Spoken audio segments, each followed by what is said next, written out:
Music's first live at home tutorial series. Yay! I'm Ross Golan. I'm a songwriter. I'm friends with these other songwriters, and we just wanted to make sure that we could spread some information about the music industry for all of you who are watching. For those of you who don't know what She Is the Music is, it's a nonprofit organization whose mission is to increase the number of women working in the music industry. Songwriters, engineers, producers, artists, and industry professionals. They're the programs that She's the Music puts together. They include all female songwriting camps and series. They're the largest music industry database for women creators and mentorship.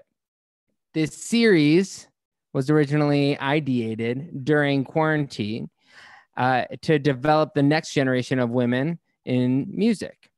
Now that the need for easy access to education and tools is more necessary than ever, we hope these videos will help to guide and teach the She Is the Music community the basics of setting up and working from your home studio, no matter where you are in your journey.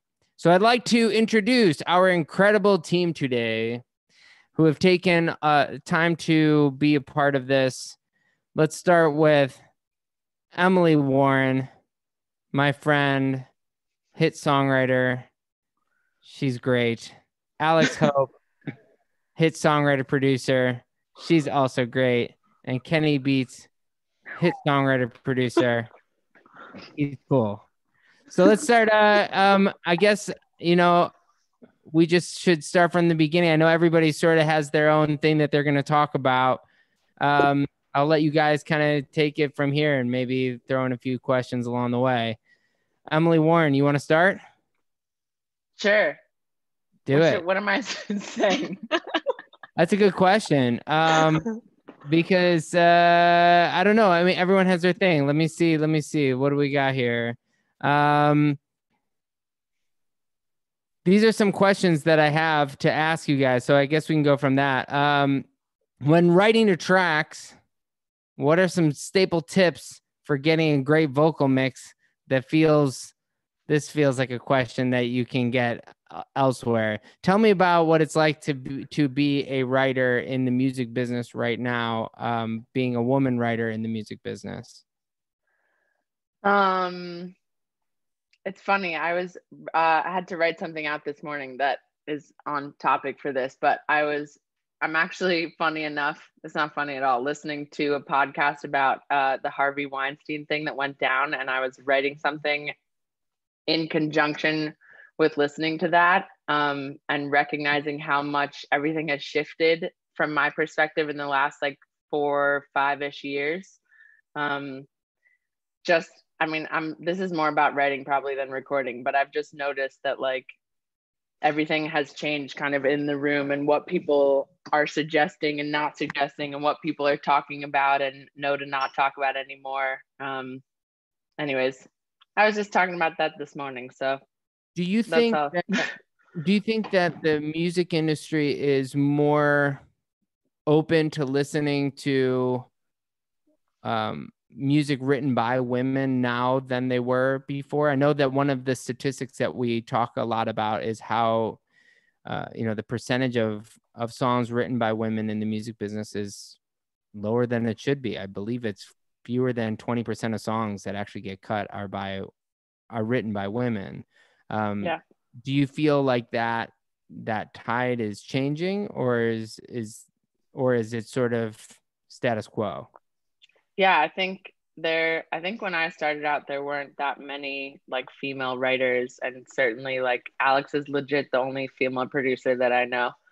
And which just means that there's not examples for people, and so people don't consider going into something that they don't have examples for, and I think it's really starting to shift.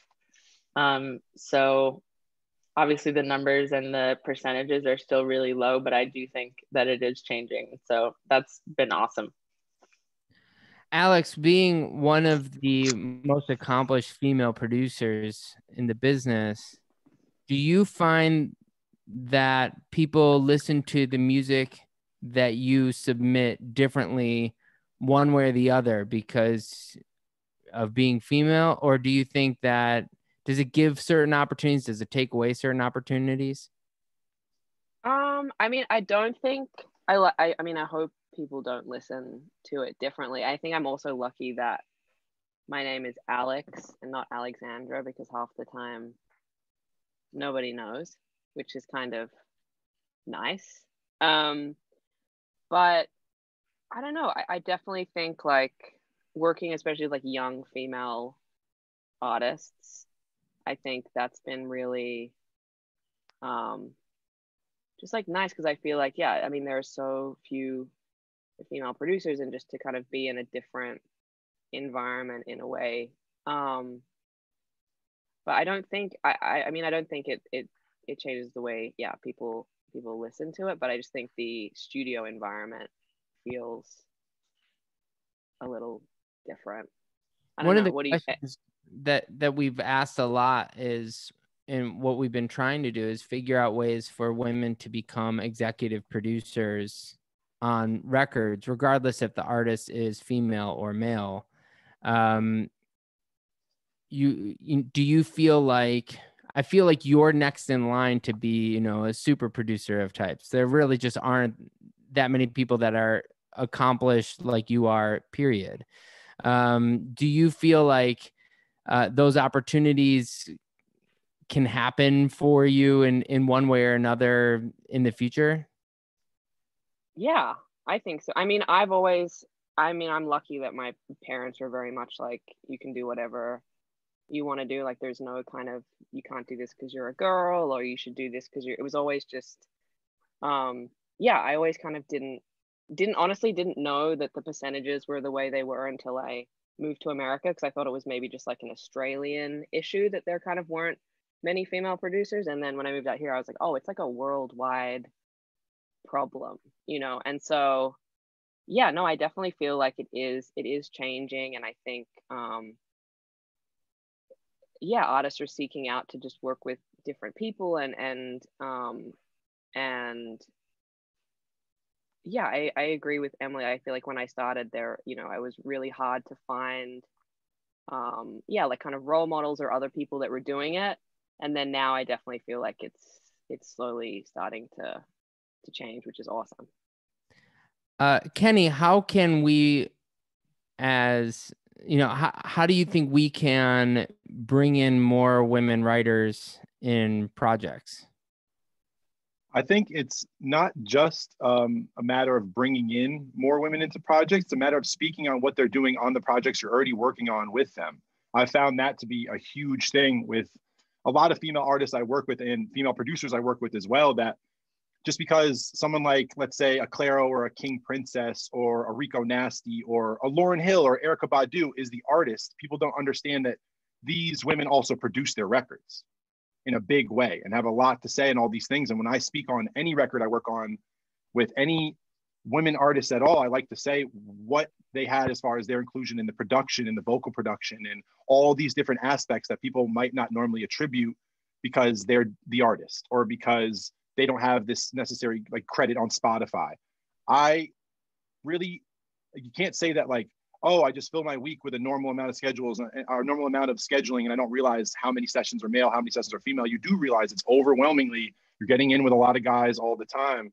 And I think when I do have sessions with women, it's about leaving that session and making sure that I speak on what happened, whether it's from a business standpoint, whether it's from a content standpoint afterwards, whether I get interviewed about anything. Like Rico Nasty is a great example. The day I met Rico Nasty, she was kind of rapping on beats that were very similar to her peers and a lot of her competitors at the time. And it was really kind of like cute, kind of trappy, big 808 kind of stuff. And the first day I ever met her, she said, I want heavy metal guitars. That's all I want. And if I had tried to shape that in any other way and steer away from her production, from her telling me what she needed, we made a song. I don't know if I can say the whole word. Can I swear? Am I allowed to swear? I mean, I sure go for it. What am I gonna do? We made a song called "Smack a Bitch" the first day I ever met her, and that song has gone on to give strength to so many people who just feel like an outcast in whatever type of way. And you see people at her shows in drag and people from all different sides of music and different things were screaming to this Smack a Bitch song. And I remember the day I was in the studio, she told me what to do. And when I tell the story about anything I've ever worked on with Rico, I say, Rico is as much the producer as I am. And that's the truth of it. And that doesn't get said enough, I think, when people do work on projects with women. Absolutely, giving credit where credit's due. I know Emily and I've talked a lot about that. And you know, there initially, I think everyone had this. These were the things that I believe we were supposed to talk about. So I'll transition to that because otherwise I can wind up Emily and then she'll. You don't want that. When it comes to credit where credit's due, one of the things that we talk a lot about, you know, here, I'll say this because I know part of what I was supposed to talk about were things that deal with advocacy for songwriters. I know I was going to talk about advocacy and a little bit of song math, but I'll start with advocacy. We'll just go real heavy, talk about gender and sexism in the music business and reel it in. advocacy. And then we'll talk about how do you use Ableton and how to copy and paste in Logic. But here for advocacy, anybody who's on this, anybody who's listening to this, go and be a part of SONA and be a part of NSAI. We don't have a union because we can't legally have a union. Don't wait for a union. There are songwriter trade organizations that are legally allowed to represent you in Washington, D.C. that you can be a part of for about $25. And then you can actually have a voice that can change the direction of the music business for the next generation of writers. So go and join SONA and go and join NSAI. You can get E&O insurance from NSAI, which is so if somebody sues you because they think you stole a song, but you didn't, and you have E&O insurance, that will help pay for those legal bills. That is one of the most important insurances that all songwriters can get, and it's very difficult to find. So I'm telling you right now to go and join those trade organizations. That will be the easiest way for you to advocate for your peers and the music business. Also, obviously, And the Writer is the podcast that I have, and that group of people, we're trying to show that the industry is much smaller than we're told it is, that across different genres, across different generations, doesn't matter your gender, it doesn't matter who you are, any of it. We are a community and we're trying to create that. So join those organizations, and that's like an easy way to just start advocating, is to do something actionable. And that's an easy actionable item. You don't have to call your senator today. You don't have to call your House of Representative. They're busy fighting for this election in, 1 week from now. So there's nothing you can do between now and January 20th. And we can get further into the future of songwriting advocacy later. But that's something actionable for everybody here. Join SONA, join NSAI, follow And the Writer Is, and we can hopefully change some of the narrative for the next generation and allow for people to have some access and clarity in the deals that they're doing. So that's my little blurb about advocacy. Emily, I know initially one of the things that we were supposed to talk about is, how to actually record music in a really practical sense in this era. You're at home right now, or you're in a home right now. And you're recording, you're not necessarily going studio to studio. So how does somebody actually record, a song in a basic sense at home? I think most basic, if you're writing, especially, and I guess if you're not writing, you guys can speak on this, and making tracks, I think you need an interface and a computer, and you need to decide which software you're going to use. And if you're not sure or you don't want to commit yet, GarageBand is amazing. I started there. I'm still on GarageBand some of the time. And I would say you need a microphone. And I think there's a list somewhere, but if it didn't get posted somewhere, I have an SM7 because it's like pretty basic, but also amazing. And there's an SM7 right there. on camera. SM7, and most of you can get by using this in a studio. And if you want to have like a real mic, if you need to get recording vocals to send it to Alex or to Kenny to actually make you not sound like you're singing on an SM7, but this is a good substitution. Okay, continue, Emily. That's I think it. That's all I have. Headphones, Alex, monitors, if you want to go crazy. Do you record using when I'm at home, I put on my headphones sometimes when obviously it depends what mic I'm using and whatnot. Does it matter? Like, I guess one of the things that a lot of musicians ask from the beginning is that they want to know the equipment you're using, because they think that'll make them a better songwriter. But I don't necessarily know that the equipment has anything to do with the quality of songwriting. Do you find that you use certain recording techniques to make your songwriting better? I guess that's for any of you. Oh. But here, we'll go with Alex. Alex, Alex. I mean, I don't think, for me, I'm very, I care a lot about the vocal performance over, what mic it's on or what. Like I've had times where I've tracked someone's vocal kind of like on the road or in a hotel room or whatever, and we've tried to like do it again later and on like a fancier mic in a more soundproof space, and I'm just like, it lost all the magic, and I'll just EQ out the air conditioning or whatever is in that original and just use that. And it's just, for me, it's like, if you capture that feeling in that vocal, I think there are ways to kind of work around that. I've just found, especially, if you're writing and you're recording that vocal in the session and you're kind of in that headspace and you're feeling that thing that you've just written, I just always feel like that performance has something special. And when you kind of go back and try to recreate that, I just always feel like there's something missing. So I'm kind of performance over fancy pants equipment. Kenny, you're nodding your head to that. Do you agree with that? Yeah, 1000%. I've found it's much more what Alex is talking about than the other way. Like, that vocal performance normally comes because of someone having their back against the wall in some kind of way, not having the right mic, not having the right place to record, whatever. But if you're still going to record it and everything's not perfect, that means the idea was worth recording. And usually there's something about that instinctual first take with some people. But someone that we both know really well, Ross, Jared Scharf. Jared put me onto recording acoustic guitars with iPhone, and I won't do it any other way. It's really like how I like my acoustics to sound is voice memoed. For some reason, it really works for me. And there's another piece of equipment I wanted to tack on. The MV88 is $100. It's a tiny little Shure. Pull it out, Ross. Pull it out. There's a tiny little Shure microphone. Yep. It plugs into your iPhone. It's supposed to replicate an SM7 kind of vibe. It's made by Shure. It's the same company. Comes with a little piece of software, and it's somewhere in between the mic that Emily and Ross are talking about and your iPhone, but it has a little piece of software. I've used it on final songs for like Dominic Fike, for Omar Apollo, for different people, just that little microphone.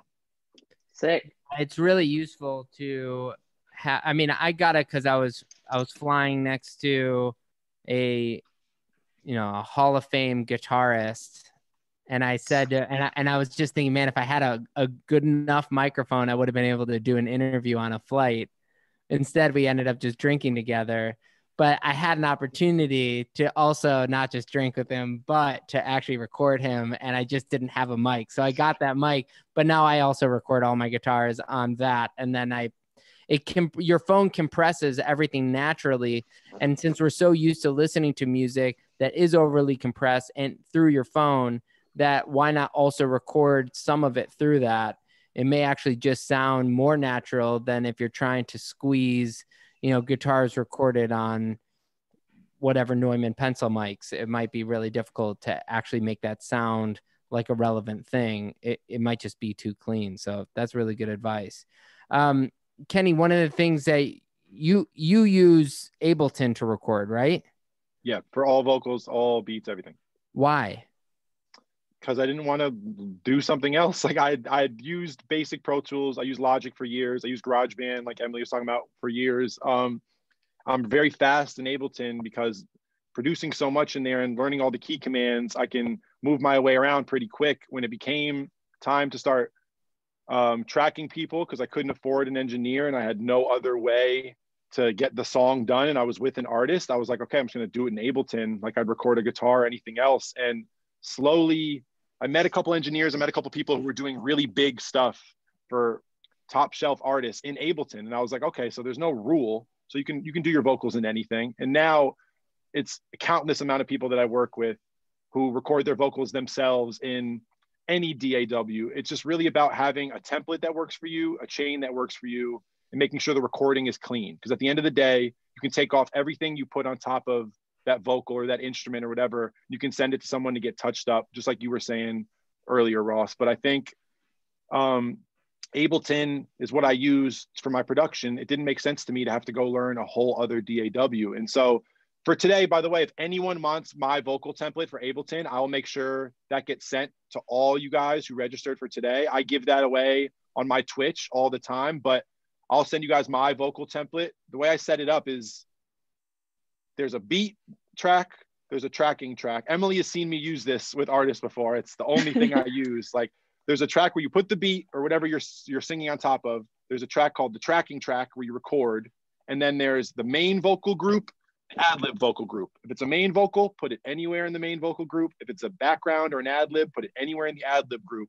The groups have chains on them, a vocal chain, a string of different plugins that fix what's wrong with your voice and make it sound bigger and louder and more full. You can drag any vocal you record from that one recording track into either one of the groups, and it all will sound pretty cohesive, less things to worry about.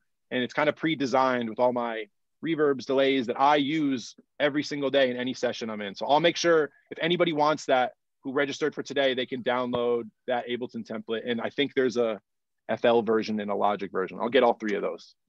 What a guy. Yeah. I don't think people should appreciate that. I think one of the things that this generation can do is we can educate each other, help each other out. And when it comes down to it, some people are going to have a different skill set, different motivation, different perseverance that will help them become successful musicians, that some intangibles that have nothing to do with, what you record on or what you record with.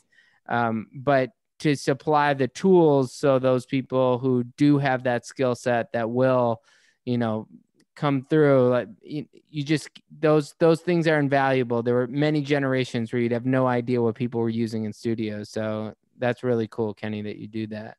Well, I mean, I will say from hearing stuff that Emily works on and Alex works on and stuff, these are people who really understand what a great vocal mix and performance take. I'm much more of a producer who doesn't know how to record vocals. So I'm right there with you guys who feel like they're, making beats or they're making all these things. And when it comes to a vocal, it's like this whole other world. That's why I have a template. That's why I can open up Ableton. It's right there. It's easy. Everything's labeled, very stupid. So don't think that I'm over here like that. See the piano behind Alex? I could never mic that in a million years if I had to. But my template makes my life easy. I hope it can make it easy for you guys. All right, I'm done. Alex, What a guy. You use Logic. You don't use, I also use Logic. Why do you use Logic? I use Logic because I was a GarageBand kid and it felt so natural and not as daunting as like a Pro Tools to kind of be like, oh, this is just like a grown up version of GarageBand. And yeah, so I kind of I had a Mac and I just was like, all right, this feels familiar, but also now challenging and is giving me a little bit more room to work. So yeah, it was kind of a natural step for me to go, from GarageBand to Logic. And I really like, I think because I am like a writer, producer, and I want to, in the sessions, I don't really want to spend too much time like messing around and getting too specific with sounds. And I just want to like make sure we get a great song and all, the things are in there. And I just find that works really well for me, just pace wise and just aesthetically. It just looks, I don't know, it works for me visually. I can kind of see what's going on. And yeah. A lot of people have asked questions about basically how do you start recording on a budget. And one thing that's interesting about this crew of 4 writers is none of us are using Pro Tools. None of us really need a lot of the external equipment that you might need to run Pro Tools well. And so, we're all using Logic's $500, and you have probably cheaper than that now. I don't know, but it has all, at least some basic plugins all the way up and down. Ableton, same thing. And if you want to be more of a sound designer, Ableton's amazing for that. I'm sure, Alex, you know how to make sounds out of Logic. I don't. I'm terrible at recording. Emily's using GarageBand, which all of your computers come with. So there's really very little excuse about just being able to record that melody, which my other thing that I was going to talk about is song math, which is song composition or music theory, different ways of doing that in a modern sense. And some people have been asking about how do you get into music theory? Music theory is the dorkiest thing of all time because it really starts in 800 when monks are singing using basically 5 notes on a scale. That's when we first get notation at all. So when you look at notation on, music notation, you can actually see that if you can see what a scale is, or you can look at your piano, which I don't know if you can see that, but here's a piano. So, if I'm playing, a major scale, and you have C, D, E, F, G, A, B, or A, B, C, that C is 1, 2, 3, 4, and 5, 6, 7, and then octave. So pretty simple that in the key of C, when I say like, oh, don't resolve it, that means I don't want to hear this note. So, like, for example, if I were to go, oh, sometimes I got a good feeling, yeah, no, it actually doesn't resolve. So I like that. If you do like, these are obviously the wrong keys. I understand that, but just for clarity, for those of you who need to see all the white keys, if you were to do something like, we are young, to set the world on fire, bright in the sun, 7. You don't go, it's 1. You end it on the 7. So you have to hear the resolve, and you hear the resolve on the first part of the measure. So there you go. That's music theory in about 2 minutes. I try to make it so that way all the melodies change from each section. I want to make sure that you can define the section from the verse, the pre-chorus, and the chorus. Think really easy is start low, end high. Really easy, right? So here's a verse, here's your pre, here's your chorus. If you can do that without it sounding cheesy, jackpot. Also, same thing with rhythms. If you can make sure each one starts differently, or might even have a different thing. If you're doing, if a rhythm is 1, 2, 3, 4, right? Okay. So if we were to do eighth notes, it's 1 and 2 and 3 and 4. And so if I'm singing a melody that's like, here 2, 3, 4, I'm gonna sing this straight, then maybe the pre should be like, I'm gonna sing this straight because I can't, and I go do something syncopated after that. All of a sudden, I now know here's the verse, here's the pre. Now maybe my chorus, I'm going to go do something else. It's going to be like long notes. Why? Because then it's different from the verse and the pre-chorus. So you can go fast, slow, fast, slow, fast, slow. Those are good ways to define rhythmically, melodically. If that was recorded, holy shit, that's song math in 2 minutes. All right. Have you done that before? That was amazing. That was amazing. I don't think I've ever done it like that. We were all. I know. I was like, it's really funny because I forgot I was on the Zoom. What was that? I forgot I was on the Zoom for a second. Well, here's the thing. It's like my mentor, as is most of my lineage in the pop community really comes through the Swedes. If you go through the history of the songwriting that we know, a bulk of it comes from Swedes. If it starts from Dennis Pop to Max Martin brings in Dr. Luke, who brings in Benny, J Cash, Ammo, so on. And then Max goes over here and does, Shellback, who then does Wolf Cousins, which is Matman and Robin, and the Oscars, and so on and so forth. And then you have under the Benny thing, you have those crew of writers, and you see the Scandinavians really are super disciplined when it comes to composition and math. They don't deviate, which is why they're constantly successful. So for me, my thing is I want to be extraordinarily disciplined when it comes to composition, because my batting average continues to go up the more I understand the variations in that song math. And it, last thing I'll say on this, because we can talk about other questions that we've been getting, for me, I want to, when you go into a museum, you want to see art in a square.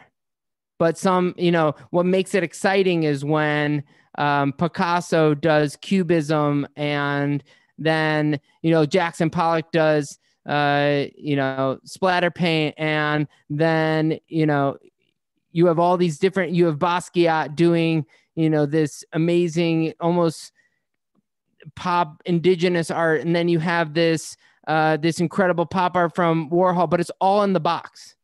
So it's like if you start, you don't go into a museum, and when you walk into that one place and they have a banana on the wall, you're like, that's not art. You expect it to be in a square. So why would songwriting be any different?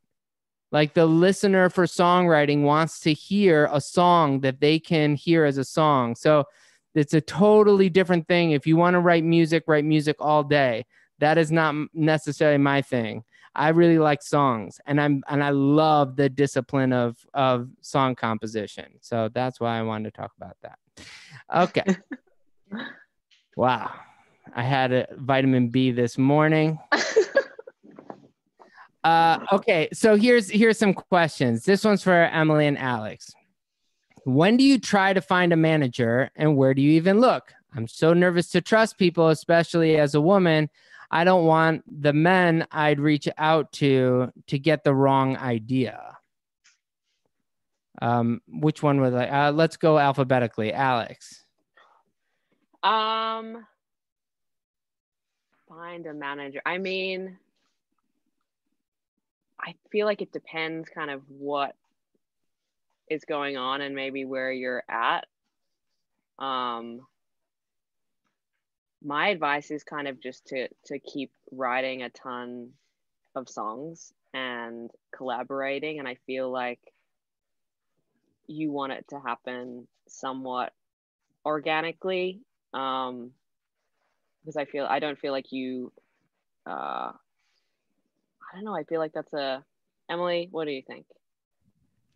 Like finding a manager. Yeah, finding a manager. I don't know. I agree. I think you kind of want to get yourself to a good place where, I mean, it could be that you're like collaborating with someone that has a manager and you write something dope and then they hear it. And then, you know what I mean? It kind of, rather than like Googling like music managers in my area. Like, I feel like it should be this like organic thing. And I mean, you want to find, I think the right time to find a manager is when a manager finds you. Exactly. 100%. How do you create your own signature sound, Kenny? Ooh, I'm the worst person to ask. I don't have one. My whole thing is about every artist that comes in. I have zero agenda. My whole thing is to let them tell me what they're supposed to sound like. I don't bring beats. I don't bring ideas. I just let them, through the discussion, let me know what they're trying to make and how I can help them make it. I'm a janitor. I'm an intern just as many times as I'm a engineer, or, you know what I mean? I'm a guitar player.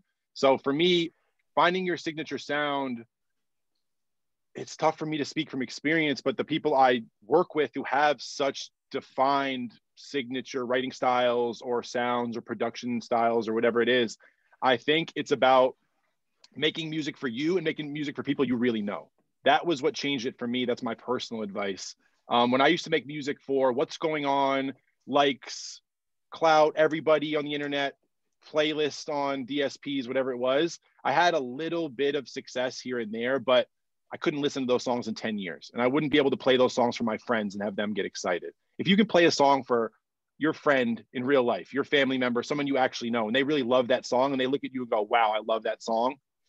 That's, you know what I mean, what you should do it for. And the only way to get there is to do something that you really love and you really care about. Your signature sound might be a ton of different influences. You know what I mean? It might not be this brand new subgenre no one's ever heard about, but it's just about being true to you and loving it 100% of the time. And that's why I only work with people like that, because they inspire me so much, you know? Yeah, that's interesting. Emily, do you feel like you have a signature sound as a melody lyric writer? Yeah, I have to kind of just hinge off what Kenny said. I don't know that I'm like out working my signature sound, but I feel like I try to always remember that I started making music because I like needed to vent about stuff and I needed to get my thoughts down. And when you start doing it for work and start doing it for more like logistical, or not for more logistical reasons, but when it becomes your work, you can sometimes get swept away and like, oh, well, I need this to happen and I need to work with this person. I need to accomplish this and I need to fill my schedule with this. And then you kind of forget like why you actually started, because you love it and not just because like your calendar's full with it now and you're supposed to do certain things. So I went through like a crazy time with that and then tried to pull it back. And now I just tried, like, if I, just like Kenny said, like if I know I love it, then I think it'll be me and it'll feel like me. And I think the artists that I love working with the most, it's the same thing. It's like if they really love it and they're super into it, then they just like come through. And same with the producers and writers that I love. It's like if you forget about what's expected of you, or what, if you're chasing something or trying to accomplish something with it, you do tend to lose sight of like what makes it unique. And if you just use your own voice or your own like instincts. Wait, actually, one more thing I just thought of, because someone gave me this piece of advice really early on, that like we all, like especially people who make music, have listened to so much music in our lives. Like we know what we like and what we don't like. And so if you remember that you have that taste, then when you're in a session and someone suggests a lyric or someone plays something and you know you like it or you know you don't like it, then that instinct is really important. And it's like that confidence in your own ideas and your own instincts is like what keeps it you, I think.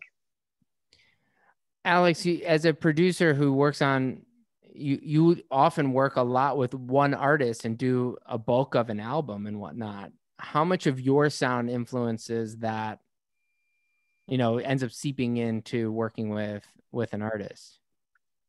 I mean, I think it definitely depends, but I agree with Kenny in that way of like, I am kind of just trying to make sure there's space for the artist to be creative, and I'm kind of just there to, I don't know, to kind of help create a world in which this like song, you know, is going to live. And I think, I don't know, it's different. I mean, when I was very conscious, like when I was working with like Alanis Morissette, that I wanted like, you know, I wanted real guitars. There's just things that I just felt it was kind of a bit of both of our sounds, I guess, of like I hear guitars here and like I hear this, but at the end of the day, I'm still very much like, if I play something or put something on a track and the artist is like no, I'm like, oh my god, of course, like let's try something else. So I'm like, I am there to kind of make something that we're both like excited about, but at the end of the day, like I want the artist to be stoked, and I want it to be something fresh, but not, you know, yeah, I think it's just, that's kind of what the collaboration is just like feeding off of each other and finding like, and experimenting. And there's so many happy accidents of like plugging in the wrong pedal here, and then you're like, whoa, that sound was crazy. And then, you know, I think it's just very much happens. Yeah, and I think, yeah, with artists, I like doing a bulk of it. I like kind of getting into their space. I think it's easier to understand, or for me, like what an artist is looking for or what they want to say if I spend a little more time with them than like meet them and have one day together and Right. you know, talk for like 45 minutes and then try to write. I don't know, I always like kind of investing, because then we talk about, you know, what music have you been listening to, what do you like. It's so much easier then to kind of gauge where their head is at or maybe what they want to like try. And then you also just get more comfortable with each other to like experiment and like, why don't you try singing that up the octave, or you know, doing something that maybe might take a little bit more time to kind of get to those, to be comfortable to mess around. Yeah, I think one of the important lessons that you can get from, I imagine all four of us believe this, is that you can, it's so important to make sure to facilitate your co-writer's best song. And it's so important to make sure that you're making their album and their song. It's not really about any writer, which is a really selfless thing. So a lot of songwriters who get, certainly the earlier you are in your career, the more precious you are, the more you think your idea is best. It really doesn't matter what you think. It's not about you. It's about the person you're writing with, and it's about the audience, the fan base for your artists. You know, those are the people who are going to be going out there performing. So, you know, when that artist says to you, well, I'm the one who has to perform it, that's real. And they're going to be spending, you know, if you write a big enough hit, they'll be singing that song forever. So when they have certain requirements for them, it's important to try to help them out and help construct a song that serves their needs. One of the questions we got was, when writing the tracks, what are some staple tips for getting a great vocal mix that feels one with the track? And I'll just say this one advice that I got from a prominent Swede was use auto-tune and don't be afraid of overusing it. I know that that's going to be really unpopular on this call and with a lot of other people, but one of the things with that is that the listeners are expecting a certain level of, you know, bedroom recordings. Like they're going to want to hear, you don't want it to necessarily sound like old school Jason Derulo, but it can be something where don't be afraid to overcompress and do the things that that sound like the radio. Even if you can sing and you sang really well in whatever group live, I'm telling you, there's just an expectation of the listener that you know, that you can touch on. So I don't know, do any of you guys have any specific ways that you know, really this I think would be more of an Emily question. How do you record vocals, you know, when you send it out, what do you do to your vocal? Similarly to Kenny, actually, I have a chain that I kind of always go with, and it's just like plugins that are really simple to use, and just I get really frustrated at the computer, so I just have like an easy setup to just go in and do it. And I agree with you. I know that auto-tune, some people feel one way or another about it, but for me, it's like that takes out any like potential pitchiness, so I can just focus on if like the melody is really good and the rest of it sounds good, and I'm not distracted by like that sounding bad. So I use auto-tune freely. And yeah, I just have like a little, it's called the CLA, that's just like very easy to use. It has just like reverb, delay, and like compression on it, and I'm getting laughed at, and compressor, and that's kind of it. That's like the main things. I will say, starting out, CLA is a savior, and Emily's getting laughed at right now. I started a war between engineers about CLA. I made a joke one time about it because a couple of engineers told me don't send stuff with it on. Then I said that those engineers only use CLA as a joke, and they got real mad. And then CLA found out, whose name is Chris Lord-Alge. He's a real person. So it got out of hand, but really I do use CLA vocals also, Emily, and CLA basically has these templates in it. I don't use it while I'm recording. I don't use it until the last second when I'm going to bounce that song to an MP3 so people can listen to it. But what I've noticed with CLA is, and you guys will see my setting, I'll give you my chain, but it's turned off till the last second because it creates some latency, which means when you put CLA on, your mic might not line up. It'll feel like you're a little late. So when I do put it on, I notice I can turn the beat up 3, 4, 5 decibels once CLA vocals is on the vocal, and you can still clearly hear that vocal. So for demo purposes, for like Emily's saying, writing, not worrying about your pitchiness, not worrying about anything other than what the song is, CLA is really a does it all plugin that you can buy when you're starting out, but you will get yelled at later. I'll tell you that now. Don't tell anyone you're using it.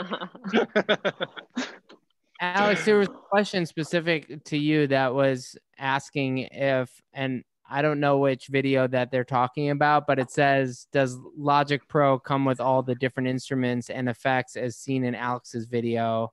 Or did Alex download, create them? So I assume that you did some sort of video.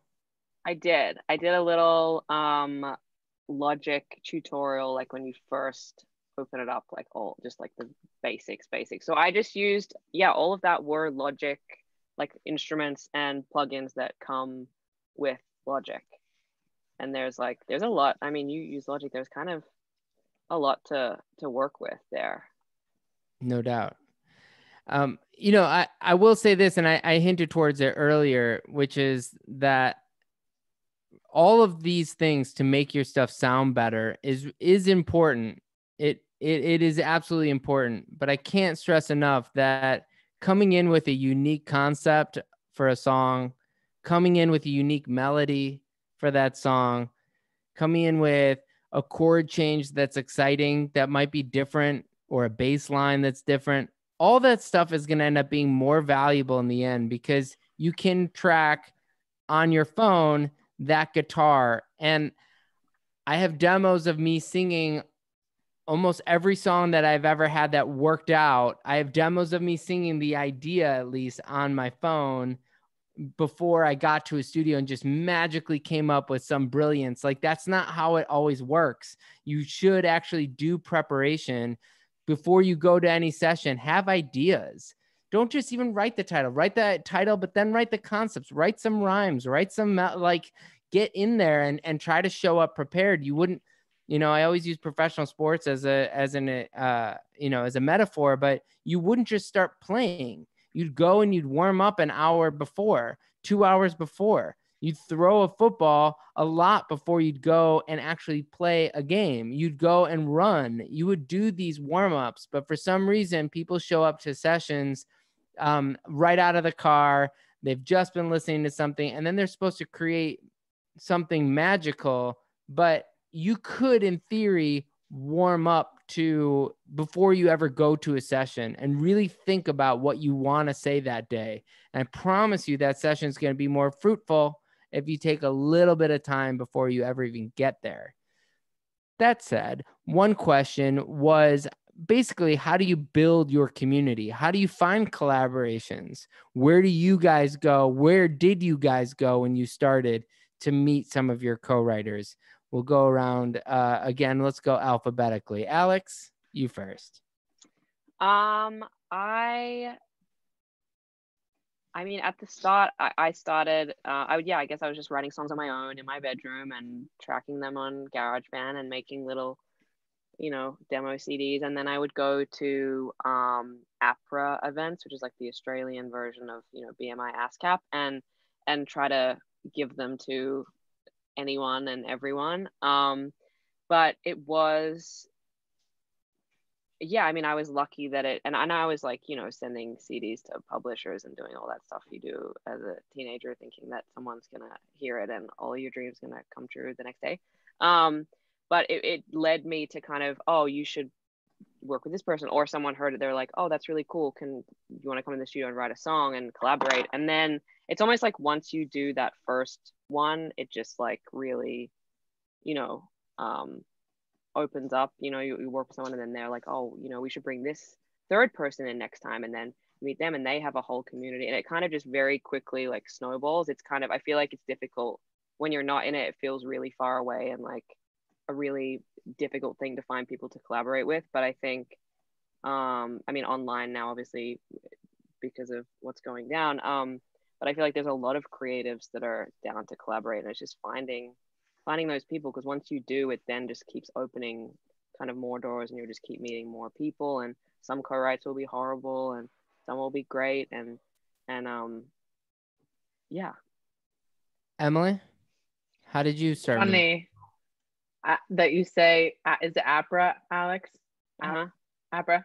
I've never heard anyone say that. I literally used ASCAP and BMI at the beginning also. Like when I legit knew nobody in the music industry, I went in and met with them, and they just put me in with like any other person who was in New York at the time. And I think it was more, I don't think those were like my dream sessions necessarily, but it definitely got my like 10,000 hours in, and I was just practicing every day and practicing writing with different people and learning like my own things and how to write. But I saw somebody say in the chat about how with COVID, people are kind of like sticking to the people they already know and not so receptive to new sessions virtually and stuff like that. And honestly, I can't speak on that. I think that probably is really challenging. I think so many of the like networking things that you end up like inherently doing by being in LA or showing up to studios or going to shows and stuff like that, or wherever you are, is probably just really challenging right now. But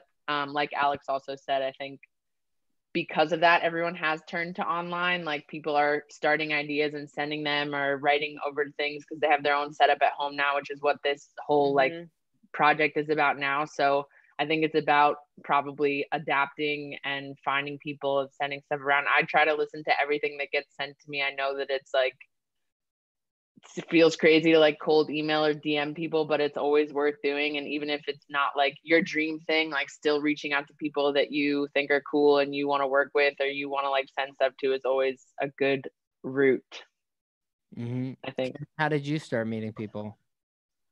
For me, I was like making beats, I guess, when I was in high school. And I'm going to date myself right now. I'm 29, but I would send the songs I made to every single person on my buddy list, which if you don't know what a buddy list is, a long time ago, like basically there was like, you would have like this AIM instant messenger. And if you were going to go talk to all your friends, rather than even texting, you would just like talk to everybody on the internet. And I probably had everybody from my high school or anybody from the surrounding high schools I knew on this kind of like chain or whatever. And when I made a song, I would send it to all those people. Now, my reason for saying that is I know right now it's crazy to think about going to collaborate with people or traveling to collaborate or being in person even, but I would start with the people around where you really are. I would start with the people in the towns near your town or in your town. And I'll tell you this, if you get a Drake song this year or an Ariana Grande song this year, that won't do as much for your career as if you and someone who's never had a big song before have a gigantic song together. You will have 10 times as many people trying to work with you, 10 times as much success, 10 times as much money getting thrown at you than if you have this one song with this giant artist that's already really respected or doing all these things. So I think start with your town, start with the town next to you, start with your tri-state area, start with people who are gaining momentum the same way you are, and try to build up together. And during that same time, you can do everything Alex and Emily are talking about as far as hitting people up, cold emailing, you know what I mean, sending things out via the internet to try to collaborate. But if you can get every friend you have and 5 friends of their friends or whatever, hearing that you're making stuff, hearing that you're starting to do things or whatever in your town, especially if you're from the middle of nowhere, if no one's doing anything in your town and you're the one person everyone knows is doing it in your town, that's a big group of new supporters. You know, I'm a straight white guy from Connecticut who makes black music. Trust me, I'm an imposter in every single way in everything I'm doing. But everyone around me knew, oh, that kid really wants to do music because he's the only one here sending everybody a million songs all the time. And so I think start where you are, start with the people around you really know, and then the internet's always going to be there. Yeah, and also what you've noticed from all 3 of these people, and I didn't really even have cuts. I don't think I started writing outside of my band until I was 29. You know, it's like it takes a long time. And a lot of people want some sort of fast track, and there is no fast track. You just have to go and put one foot in front of the others, right? You know, I started with going to BMI, and BMI set up sessions for me too. And I remember, you know, Casey Robinson, who's now an executive at Big Deal and a producer of the podcast, he said to me, he goes, no, you just need to go out there and write the best song that your co-writers have. Because every time, and still that's what I'm doing. I'm trying to write the best song my co-writers have so that they go around and they're the ones who, you know, who are going and playing these songs. And then people say, well, who did you write that with? Who did you write that with? And Kenny's saying that too. It's like, you know, you want to write the songs that people talk about. If it's a new artist, people want to know who broke that artist. The two most valuable things in the music business is breaking an artist and reinvigorating an artist's career that's already, you know, started going down. Those two things are exceptionally valuable. Everyone wants to know who has the ability to be on the ground floor or who can, you know, raise the dead. Those two things are really valuable. And it really comes from not making it about you and making it about the artist.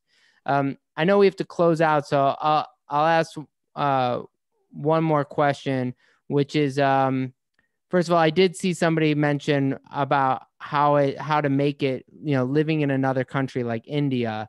I will say this: proximity is a big thing. I know that this is an era where you can send music online, but there will be a time when we're not all at home, and it will help if you're closer to record labels and it's closer so that those people can come visit your studio, shake your hand, get to know you. You know, it does help. So I do think proximity matters.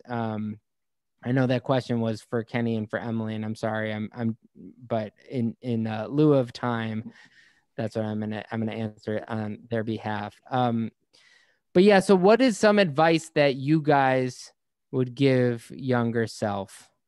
We'll go backwards alphabetically. Kenny, you first. You're always going to be able to date. You're always going to be able to go party and hang out with people. Your friends are going to be there. Your family's going to be there. You want to be a legend? Start today. Get in the studio.